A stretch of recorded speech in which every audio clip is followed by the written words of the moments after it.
اعلی حضرت مفتی اعظم حجت الاسلام بریلی تجھے سلام۔ بسم اللہ الرحمن الرحیم۔ والرابع قد تترك الحقيقة بدلالة من قبل المتكلم۔ آپ کا سبق ان 5 چیزوں کے تعلق سے چل رہا ہے کہ جن کی وجہ سے لفظ کے معنی حقیقی متروک ہو جاتے ہیں۔ 3 چیزوں کا بیان ماقبل میں مکمل ہو گیا کہ جن کی وجہ سے لفظ کے معنی حقیقی متروک ہو جاتے ہیں۔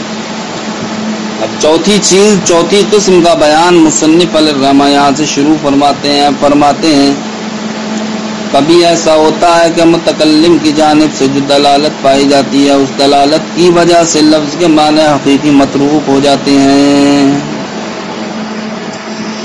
یعنی متکلم کی جانب سے دلالت کا پایا جانا یہ اس بات کی دلیل ہوتا ہے کہ لفظ کا معنی حقیقی یا مراد نہیں ہے۔ جیسے اللہ رب العزت کا فرمان فمن شاء فلیؤمن ومن شاء فلیکفر، جو چاہے ایمان لائے جو چاہے کفر کرے۔ اس آیت کریمہ میں فلیکفر یہ صیغہ امر ہے اور امر کا حقیقی معنی آتا ہے طلب۔ تو اب مطلب یہ ہوگا کہ کفر کیا ہے؟ مطلوب ہے اللہ رب العزت کو، کفر اللہ رب العزت کو مطلوب ہے، تبھی اللہ رب العزت نے ارشاد فرمایا ومن شاء فلیکفر۔ حالانکہ کفر قبیح ہے، کفر قبیح ہے۔ جب کفر شے قبیح ہے اور اس قول کا کہنے والا اللہ رب العزت ہے، جو اللہ رب العزت حکیم ہے، اور حکیم کبھی بھی فعل قبیح کا حکم نہیں دیتا، اس لیے کہ اللہ تعالیٰ خود ارشاد فرماتا ہے ان اللہ لا یأمر بالفحشاء، کہ اللہ رب العزت برائیوں کا حکم نہیں دیتا۔ تو کفر جب قبیح ہے اور خدا تعالیٰ حکیم ہے تو خدا تعالیٰ کا حکیم ہونا یہ اس بات پر دلالت کرتا ہے کہ یہاں پر کفر کے حقیقی معنی مراد نہیں ہے بلکہ کفر کے معنی مجازی، یہاں پر امر کے معنی حقیقی مراد نہیں ہے بلکہ امر کے معنی مجازی، یعنی کہ تہدید وغیرہ زجر و توبیخ مراد ہے۔ تو یہ اللہ رب العزت کا کلام ہے اور اللہ رب العزت کا حکیم ہونا یہ اس بات پر دلالت کرتا ہے کہ اللہ رب العزت کو کفر مطلوب نہیں ہوگا جو فعل امر کا حقیقی معنی ہے۔ تو اب جب فعل امر کا یہاں حقیقی معنی متروک ہو گیا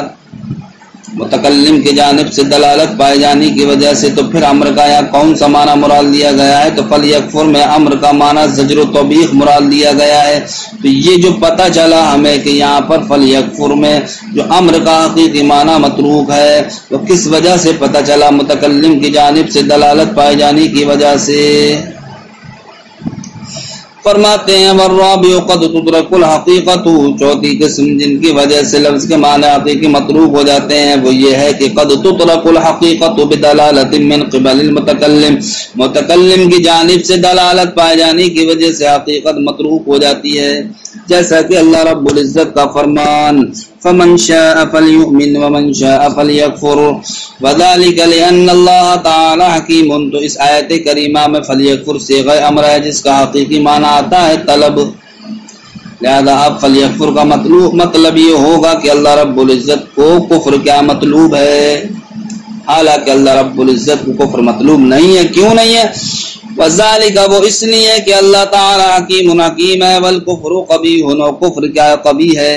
جب کفر قبیح ہے، والحکیم لا یأمر بہ، اور حکیم یہ قبیح چیز کا حکم نہیں دیتا۔ فیترک دلالت اللفظ، تو پتہ چل گیا کہ لفظ کی دلالت علی الامر، امر پر یہاں پر متروک ہے، بحکمت العامر، عامر کی حکمت کی وجہ سے۔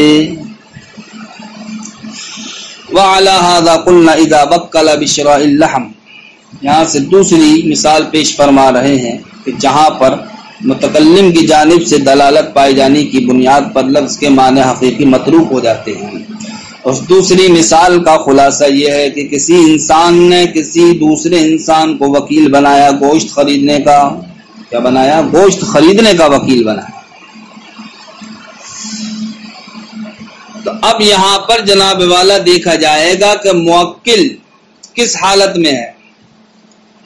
موکل اگر مسافر ہے،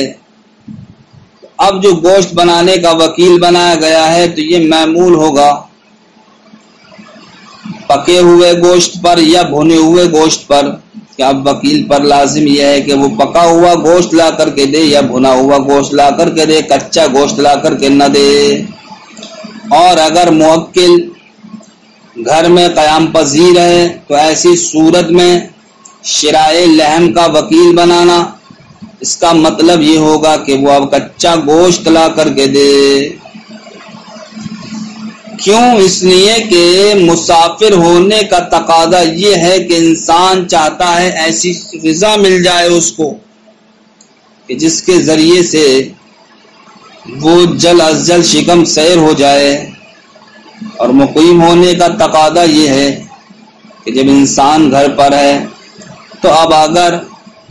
اسے کچھ دیر بھی ہو جائے گی تب بھی وہ دیری اس کو پریشان نہیں کرے گی. لہذا مسافر ہونے کا تقاضا یہ ہوا کہ جب حالت سفر میں ہے، اس کے پاس ساز و سامان نہیں ہوگا، تو اب مطلب یہ ہے کہ پکا ہوا گوشت اس کو چاہیے یا بھنا ہوا گوشت چاہیے، کیونکہ اس کے پاس کچے گوشت کو بنانے کا نہ تو وقت ہوگا نہ ساز و سامان ہوگا. لیکن اگر گھر میں ہے تو گھر میں ہونا، یہ جناب والا گھر میں ہونے کا مطلب یہ ہے کہ ہاں اس کے پاس کھانے وغیرہ بنانے کا ساز و سامان ہے، گھر میں اس کو فرصت بھی ہے. لہذا جب ساز و سامان ہے تو اب جب وہ گھر میں رہتے ہوئے منگا رہا ہے تو اس بات پر معمول کیا جائے گا اس نے کچا ہی گوشت منگایا ہوگا، بھنا ہوا یا پکا ہوا گوشت نہیں منگایا ہوگا. تو اب دیکھیے یہاں پر شرائع لحم کا وکیل بنانا، یعنی کہ گوشت خریدنے کا وکیل بنانا، تو اس کا جو شرائع لحم کا معنی حقیقی ہے وہ ہر طرح کے گوشت کو کیا ہے شامل ہے. اب چاہے وہ گوشت پکا ہوا ہو، چاہے وہ گوشت جناب والا بھنا ہوا ہو، چاہے وہ گوشت کچا ہو، بہرحال کوئی بھی گوشت وکیل لے آئے گا تو وہ موکل کی جانب سے ہوگا، یعنی کہ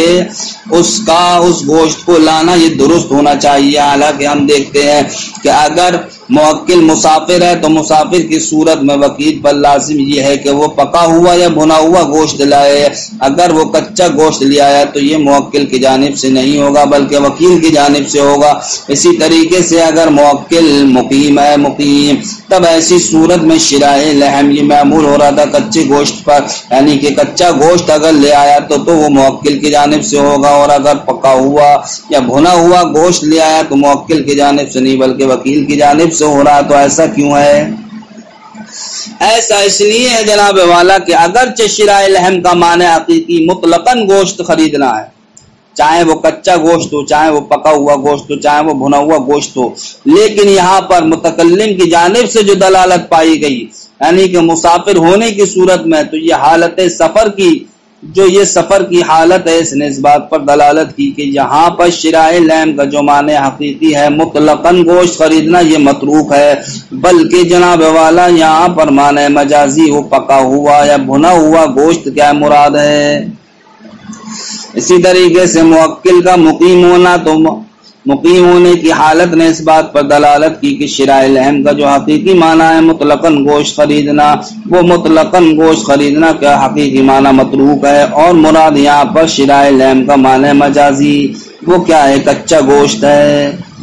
تو شرائع لحم کا جو معنی حقیقی متروک ہے یہ بھی متکلم کی جانب سے دلالت پائے جانے کی وجہ سے متروک ہے.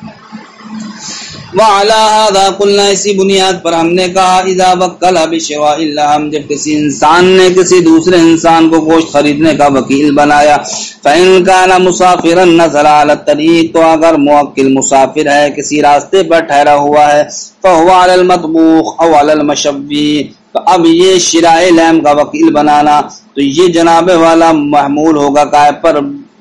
پکے ہوئے گوشت پر، اوال المشوی یا جناب والا بھنے ہوئے گوشت پر. وَإِنْ كَانَ صَاحِبُ مَنْزِلٍ، اور اگر مسافر اور اگر موکل کیا ہے مقیم ہے فَهُوَ عَلَى النِّيِّ، تو اب جناب والا یہ شرائع لحم کا وکیل بنانا یہ محمول ہوگا کچے گوشت پر. وَمِنْ هَذَا النَّوْعِ يَمِينُ الْفَوْرِ، فرماتے ہیں اسی قبیل سے، کس قبیل سے کہ جہاں پر دلالت متکلم کی جانب سے دلالت پائے جانے کی وجہ سے لفظ کا معنی حقیقی متروک ہو جاتا ہے، اسی قبیل سے یمین فور بھی ہے۔ یمین فور کس کو کہا جاتا ہے؟ یمین فور اس قسم کو کہا جاتا ہے جو حالت غصے میں کھائی جاتی ہے، جو حالت غصے میں کھائی جاتی ہے، اور یہ قسم اسی حالت تک محدود رہتی ہے، اس کے علاوہ آگے نہیں تجاوز کرتی ہے۔ یمین فور اس قسم کو کہا جاتا ہے جو حالت غصے میں کھائی جاتی ہے اور وہ حالت غصے تک ہی محدود رہتی ہے، حالت غصے سے آگے تجاوز نہیں کرتی۔ فرماتے ہیں کسی انسان نے کسی دوسرے انسان سے کہا تغد معی، آئیے صبح کا ناشتہ کر لیجئے، تو اس دوسرے انسان نے کہا واللہ لا تغدا، خدا کی قسم میں ناشتہ نہیں کروں گا، خدا کی قسم میں ناشتہ نہیں کروں گا۔ تو اب یہاں پر غد کا جو معنی حقیقی ہے وہ مطلقاً ناشتہ کرنا ہے، چاہے صبح کا ناشتہ ہو، چاہے دوپہر کا ناشتہ ہو، چاہے شام کا ناشتہ ہو، اسی طریقے سے چاہے جناب والا اس ناشتے پر بلایا گیا ہو، چاہے اس ناشتے پر نہیں بلایا گیا ہو، بہرحال لفظ تغدا یہ جناب والا ہر قسم کے ناشتے کو کیا ہوگا؟ شامل ہوگا۔ لیکن یہاں پر جناب والا ہر قسم کا ناشتہ مراد نہیں ہے، بلکہ وہی ناشتہ مراد ہے کہ جس کی جانب اس کو بلایا جا رہا تھا، اور اسی وقت تک کا اعتبار ہے کہ جس وقت میں وہ ناشتہ کر رہا ہے پہلا انسان۔ تو اب اگر جناب والا پہلے انسان نے جو ناشتہ کر رہا تھا کسی دوسرے انسان سے کہا کہ آئیے اور میرے ساتھ ناشتہ کر لیجئے، تو دوسرے انسان نے قسم کھا کر یہ کہا کہ لا تغدا، میں ناشتہ نہیں کروں گا، تو مصنف فرماتے ہیں اس قسم کا اعتبار صرف اسی حالت تک ہوگا، یعنی کہ اسی وقت اگر اس انسان نے اس کے ساتھ ناشتہ کر لیا دوسرے انسان نے، تب ایسی صورت میں وہ حانث ہوگا۔ لیکن جناب والا اگر اس وقت کے علاوہ میں چاہے اسی انسان کے ساتھ ناشتہ کیا ہو جو اس کو بلا رہا تھا، چاہے اس کے علاوہ کے ساتھ ناشتہ کیا ہو اسی گھر میں، بہرحال اس وقت کے علاوہ میں اگر وہ ناشتہ کرتا ہے تو وہ حانث نہیں ہوگا۔ اس لیے حانث نہیں ہوگا کہ یہاں پر جناب والا متکلم کی جانب سے جو قسم کھا رہا اس کی جانب سے جو حالت پائی جا رہی ہے، دلالت پائی جا رہی ہے، وہ اس بات کو بتا رہی ہے کہ یہاں پر ہر ناشتہ مراد نہیں ہے، بلکہ وہی ناشتہ مراد ہے جس وقت اس نے قسم کھائی ہے۔ لہذا اب ایسی صورت میں اگر اسی ناشتے کی جانب چلا گیا جس وقت اس نے قسم کھائی تھی، اور جس حالت میں قسم کھائی تھی اسی حالت میں اس ناشتے کی جانب چلا گیا، تب تو حانث ہوگا وہ، لیکن اس حالت کے علاوہ، اس وقت کے علاوہ کسی دوسرے ناشتے کی جانب گیا یا اسی ناشتے کی جانب گیا لیکن وقت گزارنے کے بعد، تب ایسی صورتوں میں وہ حانث نہیں ہوگا۔ تو یہاں پر بھی لفظ کے معنی حقیقی جو متروک ہوئے وہ کس وجہ سے؟ اس وجہ سے متروک ہوئے کہ یہاں پر متکلم کی جانب سے دلالت پائی جا رہی ہے جو اس بات کو بتا رہی ہے کہ لفظ کا معنی حقیقی کیا ہے؟ متروک ہے۔ وَمِنْ هَذَا النَّوْعِ، اور اسی قبیل سے، کس قبیل سے؟ کہ متکلم کی جانب سے دلالت پائے جانے کی وجہ سے لفظ کا معنی حقیقی متروک ہو جاتا ہے، یمین فور ہے۔ مثال ہو، اس کی مثال ہے اذا قال تعالی تغدا معی، جب کسی انسان نے دوسرے انسان سے کہا آئیے اور میرے ساتھ ناشتہ کیجئے، فقال، تو دوسرے انسان نے کہا واللہ لا تغدا، خدا کی قسم میں ناشتہ نہیں کروں گا، تو ينصرف ذلك الى الغداء المدعو الیہ، تو اس قسم کو اسی ناشتے کی جانب پھیرا جائے گا جس کی جانب اس کو بلایا جا رہا ہے، حتی لو تغدا بعد ذلك فی منزلہ، یہاں تک کہ اگر اس نے ناشتہ کیا اس وقت کے بعد اسی کے گھر میں، معہو، اسی انسان کے ساتھ، او مع غیرہ، یا اس انسان کے علاوہ کے ساتھ، فی ذالک الیوم، اسی دن میں، لا یحنث، تو وہ حانث نہیں ہوگا۔ وَكَذَا إِذَا قَامَتِ الْمَرْأَةُ تُرِيدُ الْخُرُوجَ فَقَالَ الزَّوْجُ إِنْ خَرَجْتِ فَأَنْتِ كَذَا كَانَ الْحُكْمُ مَقْصُورًا عَلَى الْحَالِ حَتَّى لَوْ خَرَجَتْ بَعْدَ ذَلِكَ لَا يَحْنَث۔ فرماتے ہیں اسی قبیل سے ایک اور مثال ہے، وہ یہ ہے کہ جناب والا کسی انسان کی عورت نکلنے کا ارادہ رکھتی تھی، یعنی کہ گھر میں بیٹھی ہوئی تھی، اچانک سے وہ کھڑی ہوئی گھر سے نکلنے کے لیے۔ اسی اسنا میں شوہر نے کہہ دیا کہ اگر تو گھر سے نکلی تو تو طلاق والی ہے، اگر تو گھر سے نکلی تو طلاق والی ہے۔ تو اب اگر جناب والا خروج گھر سے پایا جائے مطلقاً، چاہے وہ اسی وقت پایا جائے یا اس کے بعد پایا جائے، باہر صورت اس کو طلاق ہو جانا چاہیے، لیکن جناب والا اس کو طلاق اب اسی وقت ہوگی جس وقت وہ کھڑی ہوئی تھی، اور شوہر نے اس سے کہا تھا اگر اسی وقت اسی حالت میں وہ گھر سے نکل گئی تب تو طلاق واقع ہو جائے گی، اور اگر جناب والا وہ حالت گزر جانے کے بعد تھوڑی دیر کے بعد وہ گھر سے نکل گئی تو ایسی صورت میں طلاق واقع نہیں ہوگی۔ اسی وجہ سے نہیں ہوگی کہ یہاں پر متکلم کی جانب سے جو غصے کی حالت پائے گئی، اس غصے کی حالت اس بات کو بتا رہی ہے کہ جناب والا یہ خروج دار، اس پر طلاق کا معلق ہونا یہ ہر وقت کے لیے نہیں ہے، بلکہ اسی حالت غصے تک ہے۔ تو اسی حالت غصے تک طلاق کا خروج دار پر معلق ہونا اس بات کی دلیل بن گیا کہ یہاں پر مطلقاً خروج دار مراد نہیں ہے جو لفظ کا معنی حقیقی ہے، بلکہ اس کا معنی مجازی مراد ہے۔ وہ معنی مجازی کیا ہے؟ غصے کی حالت تک یہ حکم کیا رہے گا؟ محدود رہے گا۔ اس لیے جناب والا ہر نکلنے سے عورت مطلقہ نہیں ہوگی، بلکہ اسی غصے کی حالت میں اسی وقت نکلے گی تب مطلقہ ہوگی۔ وَكَذَا إِذَا قَامَتِ الْمَرْأَةُ، اسی طریقے سے جب عورت کھڑی ہوئی تريد الخروج، نکلنے کے ارادے سے، فقال الزوج، تو شوہر نے کہا ان خرجتی فانت قد، اگر تو نکلی تو تو طلاق والی ہے۔ کان الحکم مقصورا علی الحال، تو فرماتے ہیں کہ حکم یہ گھیرا رہے گا اسی حال پر، یعنی اسی غصے کی حالت پر جس غصے کی حالت میں شوہر نے طلاق کو خروج دار پر معلق کیا ہے۔ حتی لو خرجت بعد ذلك، یہاں تک کہ اگر وہ عورت اس حالت کے گزر جانے کے بعد نکلی، لا یحنس، تو وہ شوہر حانس نہیں ہوگا، یعنی کہ بیوی پر طلاق واقع نہیں ہوگی۔ والخامس قد تترك الحقیقت بدلالت محل الکلام، یہاں سے مصنف علیہ الرحمہ پانچویں قسم بیان فرما رہے ہیں کہ جس کی وجہ سے لفظ کا معنی حقیقی متروک ہو جاتا ہے۔ وہ پانچویں قسم کیا ہے؟ محل کلام کی دلالت کی وجہ سے لفظ کا معنی حقیقی متروک ہو جاتا ہے۔ محل کلام کی، یعنی کہ کلام کا محل اس بات کو بتاتا ہے کہ یہاں پر لفظ کا معنی حقیقی مراد نہیں ہے۔ جیسے جناب والا کسی آزاد عورت نے کسی مرد سے کہا کہ بعتو نفسی منکا، کہ میں نے اپنے آپ کو تجھے بیچا، یا کہا وہبتو نفسی منکا، میں نے اپنے آپ کو تجھے ہبہ کیا، یا کسی آزاد عورت نے کہا ملکتو نفسی منکا، میں نے اپنے نفس کا تجھ کو مالک بنایا، یا اس نے کہا صدقتو نفسی منکا، میں نے اپنے آپ کو تجھے صدقہ کیا۔ تو اب آزاد عورت کا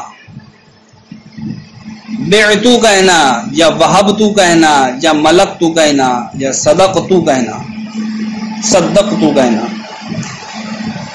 یہاں پر محل کلام اس بات کو بتا رہا ہے کہ لفظ کے معنی حقیقی کیا ہے؟ متروک ہے، اور یہاں پر معنی حقیقی کے علاوہ معنی مجازی مراد ہے۔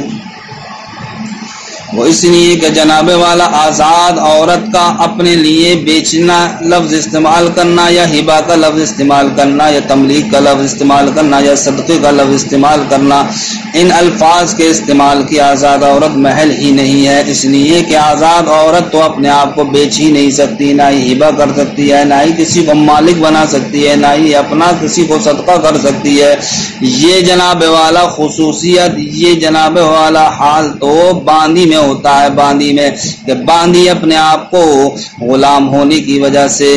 باندی اپنے آپ کو غلامیت کی وجہ سے بیچنے کی بھی صلاحیت رکھتی ہے، ہبہ کرنے کی بھی صلاحیت رکھتی ہے، مالک بنانے کی بھی صلاحیت رکھتی ہے، اپنے آپ کو صدقہ کرنے کی بھی صلاحیت رکھتی ہے، برخلاف آزاد عورت کے کہ آزاد عورت آزاد ہونے کی وجہ سے نہ بیچنے کی اپنے آپ کو صلاحیت رکھتی ہے، نہ ہبہ کی صلاحیت رکھتی ہے، نہ مالک بنانے کی صلاحیت رکھتی ہے، نہ صدقہ کی صلاحیت رکھتی ہے۔ تو جب آزاد عورت ایسے الفاظ کو استعمال کر رہی ہے حالانکہ اس کے اندر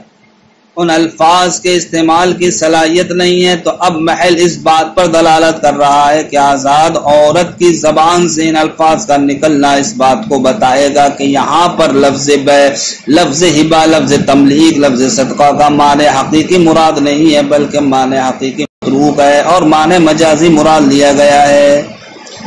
معنی مجازی کیوں مراد لیا گیا؟ ما قبل میں اس تعلق سے عام مسائل پڑھ چکے ہیں کہ امام اعظم رحمۃ اللہ تعالی علیہ کے نزدیک کلام کو لغو ہونے سے بچانے کے لیے معنی مجازی پر محمول کیا جاتا ہے جبکہ وہ کلام ترکیب نحوی کے اعتبار سے درست ہو۔ تو اب یہاں پر بھی جناب والا ترکیب نحوی کے اعتبار سے بعت نفسی من کا یا وہبت نفسی من کا، ملکت نفسی من کا یا صدقت نفسی من کا، یہ جناب والا ترکیب نحوی کے اعتبار سے یہ کلام درست ہیں اگرچہ ان کے معنی حقیقی پر عمل کیا جانا ممکن نہیں ہے۔ اس کلام کو لغو سے بچانے کے لیے امام اعظم کے نزدیک معنی مجازی مراد لیا جائے گا۔ یہاں پر کلام کے محل نے اس بات پر دلالت کر دی کہ لفظ بے، ہبہ، تملیغ اور صدقے کا معنی حقیقی متروک ہے۔ فرماتے ہیں والخامس، پانچویں قسم، قد تترک الحقیقت، کبھی کبھی حقیقت کو ترک کر دیا جاتا ہے بدلالت محل الکلام، محل کلام کی دلالت کی وجہ سے، بأن کان المحل لا يقبل حقیقت اللفظ، بہی طور کے محل جناب والا لفظ کی حقیقت کو قبول کرنے والا نہ ہو۔ ومثال، اس کی مثال کیا ہے؟ انعقاد نکاح الحرتی، نکاح آزاد کا نکاح منعقد ہو جائے گا کیسے؟ لفظ بے، لفظ ہبہ، لفظ تملیغ، لفظ صدقہ سے۔ تو اب جناب والا جب لفظ بے، ہبہ، تملیغ، صدقہ کا معنی حقیقی مراد نہیں ہے، وہ محل کلام سے ہمیں پتہ چل گیا، تو پھر اس سے اس کا معنی مجازی کون سا مراد لیا جائے گا؟ تو آزاد عورت کا بعتو کہنے کا مطلب، وہبتو کہنے کا مطلب، ملکتو کہنے کا مطلب، صدقتو کہنے کا مطلب یہ ہوتا ہے کہ میں نے تم سے نکاح کیا، نکاح۔ اب بے، ہبہ، تملیغ، صدقہ وغیرہ کے ذریعے سے نکاح کا منعقد ہو جانا، یہ جناب والا اس بات کی دلیل ہے کہ یہاں پر لفظ بے، ہبہ، تملیغ، صدقہ کا معنی حقیقی متروک ہے اور معنی مجازی نکاح مراد لیا گیا ہے۔ وقولہ لعبدہ، اسی طریقے سے کسی آقا کا اپنے غلام سے یہ کہنا جبکہ وہ غلام اس کا نسب مولا کے علاوہ کسی دوسرے انسان سے مشہور و معروف ہے، کیا کہنا آقا کا؟ یہ کہنا ھذا ابنی، یہ میرا بیٹا ہے، یعنی کہ اس غلام کے تعلق سے ھذا ابنی کہنا کہ جس غلام کا نسب جناب والا آقا کے علاوہ کسی دوسرے انسان سے کیا مشہور و معروف ہے۔ تو اب ھذا ابنی کہنا یہاں پر کلام کا محل اس بات کی اجازت نہیں دیتا کہ یہاں پر ھذا ابنی کا معنی حقیقی مراد ہو، اس لیے کہ اگر معنی حقیقی مراد ہوتا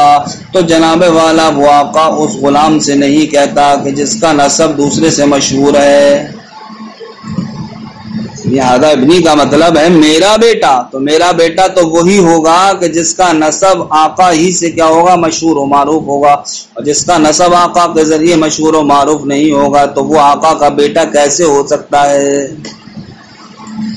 کلام کا محل اس بات پر دلالت کر رہا ہے کہ ھذا ابنی کا معنی حقیقی جناب والا متروک ہے، یعنی کہ اپنا سگا بیٹا۔ اب مراد کیا لیا گیا ہے یہاں پر؟ ھذا ابنی، ھذا ابنی کہہ کر مراد لیا گیا، اس کا معنی مجازی، معنی مجازی کیا ہے؟ آزاد ہونا،